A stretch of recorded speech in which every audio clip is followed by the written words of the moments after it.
ഇത് Indian cricket ചരിത്രത്തിലത്തെ ഏറ്റവും വലിയൊരു ജയം തന്നെ പറയാൻ ശരിക്കും. ഏറ്റവും അപ്രതീക്ഷിതമായ ഒരു ജയമായിരുന്നു. ഒന്ന്, ബുംറ ഇല്ലാതെ കളിക്കാൻ തുടങ്ങുന്നു. പിന്നെ ഇന്നലെ ടീ ടൈം കഴിയുമ്പോൾ അവര് 301 റണ്ണ് 3 വിക്കറ്റ്, അത് പാട്ടും പാടി ജയിക്കുന്നുള്ള സ്ഥിതിയായിരുന്നു. പിന്നെയാണ് ഹാരി ബ്രൂക്ക് ആ ഒരു T20 ഷോട്ട് അടിച്ച് ഔട്ടായി. പിന്നെ ബത്തിൽ അതേപോലെ ഔട്ടായി. അതോടെയാണ് കളി കുറച്ച് മാറുന്നത്. പിന്നെ നമ്മുടെ ഭാഗത്ത് വേറെ മറ്റേ ടീമിന് ഇല്ലാത്തൊരിത് സിറാജാണ്. സിറാജിനെ ക്ലോൺ ചെയ്താൽ ഇന്ത്യ ഒരു കളിയും ഒരിക്കലും തോൽക്കില്ല. അങ്ങനത്തെ ഒരു സ്പിരിറ്റുള്ള കളിക്കാരനാണ്. ഇതിലിപ്പം നമ്മൾ ഈ പരമ്പരയിൽ നിന്നുള്ള ഒരു ടേക്ക് അവേ എന്ന് പറഞ്ഞാൽ എന്താണ്? അതായത് നമുക്കിൽ നിന്നുള്ള പാഠം എന്താണ് ഇതിൽ നിന്ന്? ഇതിന്റെ ഏറ്റവും വലിയൊരു പാഠം എന്ന് പറഞ്ഞാൽ നല്ലൊരു ടീമാണ്.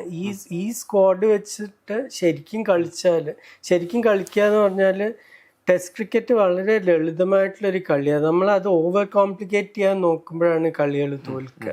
ഇപ്പം നിങ്ങൾ ഓസ്ട്രേലിയയിൽ പോയിട്ട് അവരോട് ടെസ്റ്റ് ക്രിക്കറ്റ് എന്താണെന്ന് ചോദിച്ചു കഴിഞ്ഞാൽ അതിനൊരു ഒറ്റ ഉത്തരവേ ഉള്ളൂ: 20 വിക്കറ്റ് എടുക്കുന്ന ടീം കളി ജയിക്കും. വൈറ്റ് ബോൾ ക്രിക്കറ്റിൽ അതിന് വിക്കറ്റ് എടുക്കേണ്ട ആവശ്യമില്ല. ഇപ്പൊ ഒരു T20 കളി വേണമെങ്കിൽ നിങ്ങൾക്ക് ഒരു വിക്കറ്റും എടുക്കാതെ ജയിക്കാം. ആ മറ്റേ ടീമിനെ എങ്ങനെയെങ്കിലും ഒരു 120-140 റണ്ണിൽ നിർത്തിയിട്ട് ആ റൺസ് അടിച്ചെടുത്താൽ മതി. ടെസ്റ്റ് ക്രിക്കറ്റിൽ അതൊരു രക്ഷയില്ല.